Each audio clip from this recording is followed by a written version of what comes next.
Hello and welcome for the first Global Versus podcasts. This is the first podcast of a series of podcasts that Global Versus will be bringing to you. And being the first one, we are going to do just an audio interview. Later on, we shall be having our guests, sometimes, of course, in video, sometimes a video recording, sometimes in audio. But for this one, we are coming to you as an audio podcast. And we are blessed because for the first interview for Global Versus, we have one of our members from Nigeria, all the way from Nigeria, and she will tell us more about herself. But I'm speaking to Emanuela Edun Adedeji. I hope I got that name correctly, but she's also known as Yes, yes, it is. yes, she's also known as Poetic Ella. So welcome, Emanuela. Titanic. Poetanic Ella. Okay, thank you for the Yeah. correction. So welcome to the program and tell us, how is Nigeria? Well, I thank you so much for having me on the program. I feel so excited. I feel so honored. Thank you. God bless you. You're welcome. Well, Nigeria is here. We have our challenges, but we're forging through. Yes.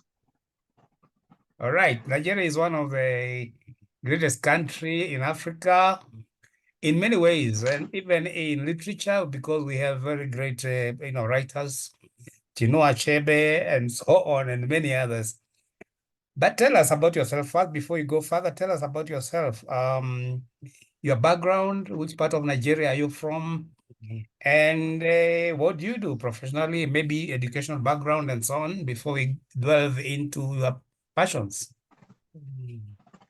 Okay. Well, I am from Delta State in Nigeria. We have 36 states. I'm from Delta State, is one of the minority groups within the country. I'm a Shekiri from a tribe called Ishekiri.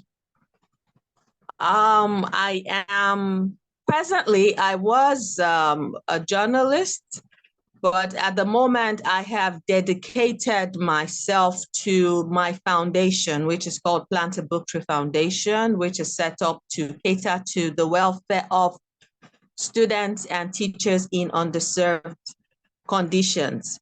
As per education, I would say, like I always tell people, that I am educated enough to have my will, my emotion, and my intellect involved in activities that are positively contributory to society. I am a learner.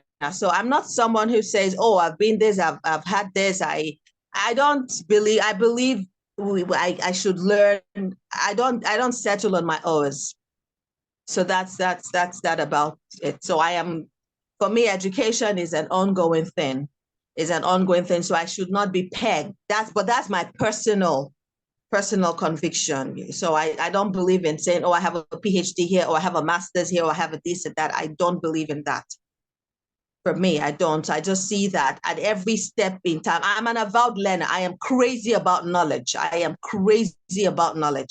So I don't say I am an all-rounder. I want to know a bit about everything. So that's me. So you must be having quite a lot of books, maybe a home library or something like that. Wow. My library is something else. I just buy books, buy. That's me. I'm an avowed learner. I am a learner any day, anytime. And I say to people, I will learn till I go to meet my creator. That's me. So I believe education, is education for me basically is the dissemination and the assimilation of valuable information. So I am always interested in learning. I am always interested. I want to know a bit of, not even more than a bit, but at least I want to know something about something. Just know. For the sake of knowledge, for the sake of gaining. So because I believe that he who doesn't know is always at the mercy of he who knows.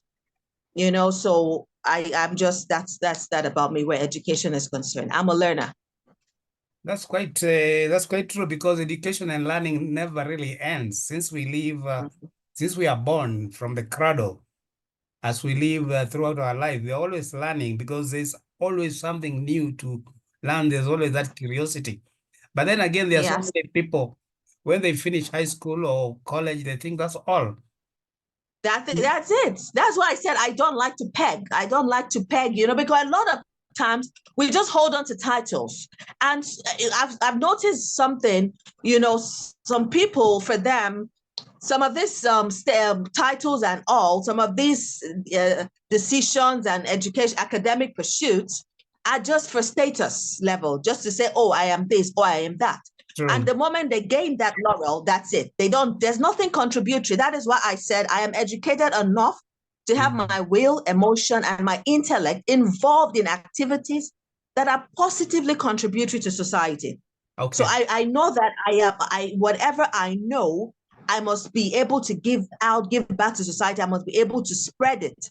Okay. And not just, yes, not just, now there's something going on. You have highly educated people being involved in certain things that you would wonder and question yourself that, hey, but that person is a professor. Well, who could she do that? Why could he do that? And they're so highly educated, so that has brought a lot of things to the surface. And well, with time, we'll be able to, I hope we'll be able to address and really pass information to the younger generation about what education, what learning is all about. Yeah, it's very interesting that you say you are a journalist, because we are birds of a feather. I'm also a journalist. I mean, I was a journalist for quite some time until I also changed my profession. And another connection, I think you're also an author. You've written a number of books. I'm also an author. I've done a few books. But what I want to know right now is, tell me about Plant a Book Tree Foundation. What is a book tree? And what is this foundation all about? Okay, thank you. Well, I will break them down. I'll break each word down. A tree represents something generational. Yeah. And then a book represents knowledge. So when I say plant a book tree, I'm talking about a situation where you're passing out information, you're passing out viable information and viable and durable information. So primarily, the foundation was set up to cater to students and teachers, their welfare. I went to a school, how it started. I went to a school some years ago, about 2011 precisely. And I saw that some students did not have chairs to sit on. And then, I don't know, some students, they had the classrooms half roofed and all that. So that hurt me. I looked at it as, how can people be learning under such conditions? And then you have teachers who are being owed salaries, so much arrears and salary and all that. So that came to me. That was the primary intention. But then, before I registered, I could register the foundation. I saw so many lapses, in the literary world. I saw how, because when I was growing up, we had this series of books we used to read called The Pace Setters. Yeah. I asked myself, where are the pace setters? I used to be addicted to pace setters. Where are they? So I said to myself that I would like to create a platform where writers can come and present their manuscripts, have them evaluated, and have them published under the foundation and under my publishing firm. So those were a lot of things came into consideration when I was wanting to establish this foundation. But basically, it's about knowledge. It's about viable information, durable information. It's about teacher welfare, students' welfare. So it's about books in general, and it just revolves. Yeah. So I just had writing and its publication. Okay. So do you have a publishing fund, or you take it to publish, you collect manuscript and take them to publishers? Because what you're saying the foundation now, publishes. Yeah. The foundation publishes. The foundation has actually published its first book. Yes, it will publish the first book, Channeling the Radiance of Love. Yeah. Is the first title, by Olatunji Fasimoye. Okay. Yes. That And we was, hope to do more. oh, okay. When was this book published? That was last year, Okay. And last year, so, October. oh yeah. And what happens? Because one of the what do you call it? One of the challenges about publishing, particularly for new writers, is the cost of publishing. Because the established what do you call it? Traditional publishers take a long time before they can publish your manuscript, and so many people Mhm. wish they would go self-publish, Self-published. but then it's so Yes. expensive. So is that Yes. something you're also kind of assisting people to do? Well, for now, we're hoping to, because it's a foundation, basically it's about charity. Okay. But so for now, we're trying to raise funds. And when we have sufficient funds, yes, we will open coffers to budding writers, and we will take the challenge of printing. It's a printing aspect. The publishing aspect is just to get your ISBN and all that, the name under which your book has its international standard book number. Mm-hmm. That's where the publishing is. So it is the printing cost, the printing, that is where the cost lies.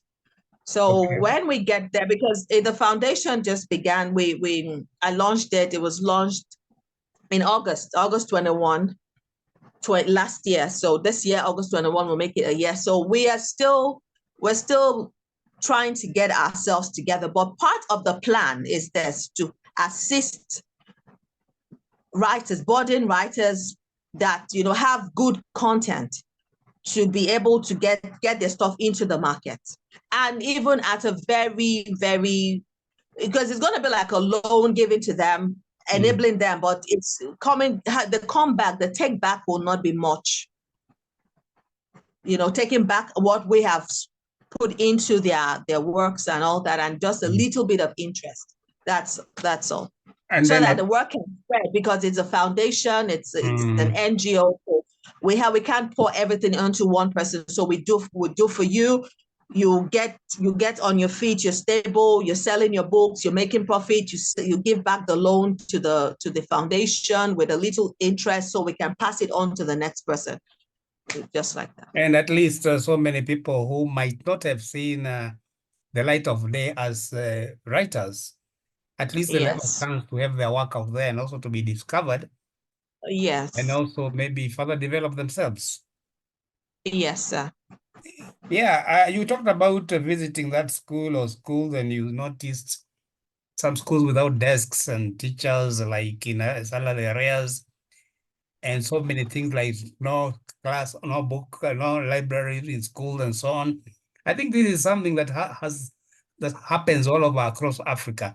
There's so many, particularly public schools, where there are no reading material, and maybe the parents can't afford, the government can't do the same.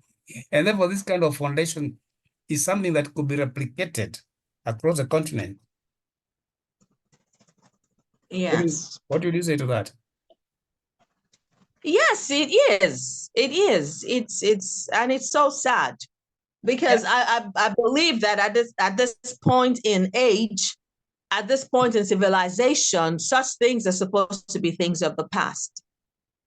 Yeah, because we even see, even here in Kenya, because I am in Kenya, you're in Nigeria, this is a Zoom, it's an online call. In Kenya, there are some schools which have no desks. Kids are sitting on stones, sitting on stones on the ground, and or even some are learning under trees. And it's a shame when countries in Africa have been around independent as independent country for 50 years. It's so pathetic, sir. It is really pathetic. I don't understand a lot of things. I don't know why things are the way they are. I don't know why it's so sad. Truly. Yeah, and therefore it is quite exciting to see somebody like you with a plant a book tree foundation coming up, and also kind of chipping in and doing what you can to improve at least a little bit of the mess. So so you stopped, you used to be a journalist. So what are you doing right now apart from this foundation?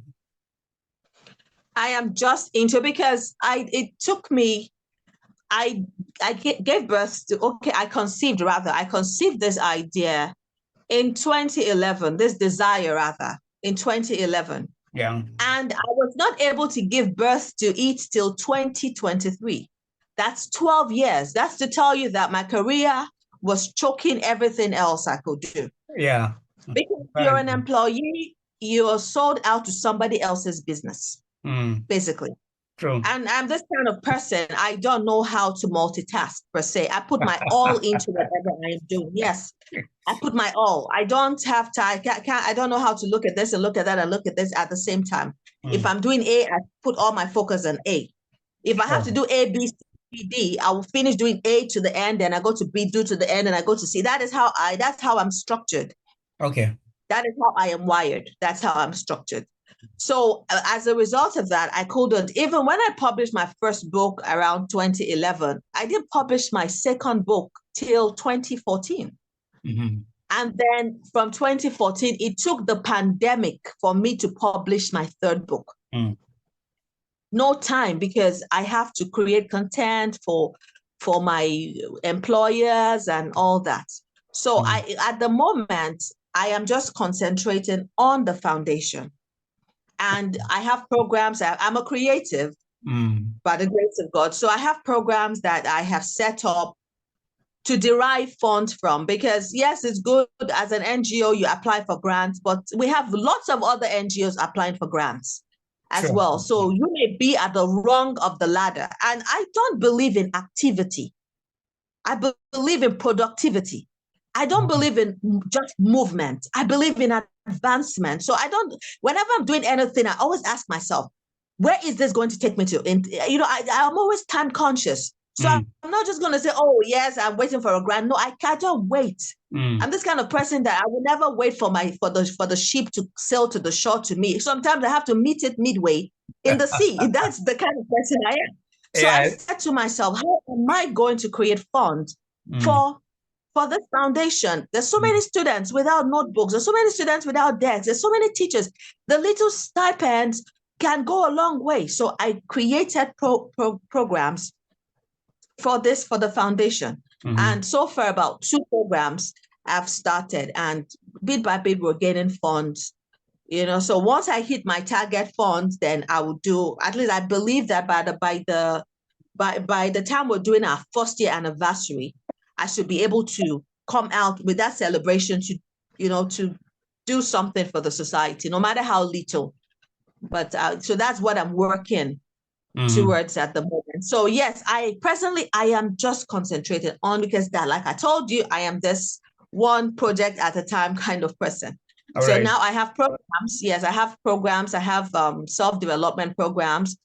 Part of my itinerary, part of my qualifications is a behavioral capacity development consultant. Yes, I'm set for that. So I have courses to that effect, into personal branding and all that. So from there, I am putting aside funds, saving funds towards the project I have on my table for the foundation.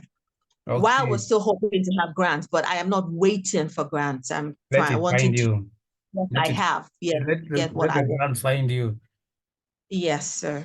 Yeah, and you mentioned, you mentioned about doing your first book, the second book, and eventually a third book. Can you tell us a bit about these books you've done? Are they novels? What kind of books are they? Okay, 2 of them are poetry collections. All right. And then one is a compendium of nuggets, all derived by me, all exclusive to me. So the first book is titled Pondering Whispers. It's a collection of poetry, inspiration. I write inspirational poetry. Okay. So the second one is an audio book. It's titled More Than Just a She. Still inspirational poetry, but with music. Oh. And then the third one is Fantastic Lines of Wisdom, and it's nuggets. What are those? Inspirational nuggets. I mean, where do you get them from? You create them? The nugget, yes, I create them. Yeah, I created them. That's why I said they're exclusive to me. They're not from anywhere else, because I don't believe in, if I use anybody's quote, I must put the name. And if I don't know the name, I must put unknown So because how do you get to create or discover, or it's a gift. It's a gift. I could be talking, for instance, I could be talking to you now, and a word of wisdom comes while we're talking. all right. And I write it down. So that's how I get my stuff. Yes. Okay, that's quite interesting. Yeah. So tell us about your poetry. When did you start writing poetry? I started writing poetry. I wrote my first poem in 2009. April 2009. That's when I wrote my first poem. Wow, you remember you remember the month Yeah, and the year. I used to write my poems with dates until I stopped. Oh yeah. Well, some of us still do that. And it is I quite think it's important. I think it's important. I stopped and I'm regretting why I stopped, because now I see the poems I wrote with dates and I'm able to go back. Yes. I'm able to peg when and even what happened around that time. I feel nostalgic. Yes. But Yes. the ones I have without dates, I feel lost, sort of. Yes, I can see the content, but I cannot really put my hand on the memories that surround the content. Yeah, what I normally do myself, once I start writing a poem, the first draft at the bottom, it must have the date. And that's the date I go by until it's complete. And therefore, I have poems as back as 2012, and I look at them and say, wow, I'm glad I wrote the date. Otherwise, I wouldn't have remembered. Yeah. Yeah, so it's important. So so you've done like 2 collections? Yes, I have 2 collections. Yes, I've written over 100 poems. Okay. And I have about 39, 21. I have 60 of them in the 2 collections. Okay, a total of 60. I have over 100. I have published 60. 60. Okay. Yeah, so I'm thinking of coming up with another collection for the rest poems I have. And what time? How do you set a time to write poetry, or how do you go about it? I don't set a time. This thing, I don't know how to call it, but for me, the muses are very real. It could just come for me to write. I could be pondering about something. That's why my first book was titled Pondering. My first collection was titled Pondering Whispers. So it could just come and I would want to write it. It could be something I heard. It could be something I saw. Like when I wrote The Beggar Woman, that poem was written from an experience I had with a beggar woman and her children. And they were begging. They didn't come to me. I was in a vehicle, but I saw this woman. I saw her kids. They were all begging. I saw how passers-by would push them away. And also that picture was in my head for some hours. And by the time I got home, I was so consumed by it that I couldn't do anything else till I sat down to write. So that I don't put a time aside. It comes. And when it comes, I just flow.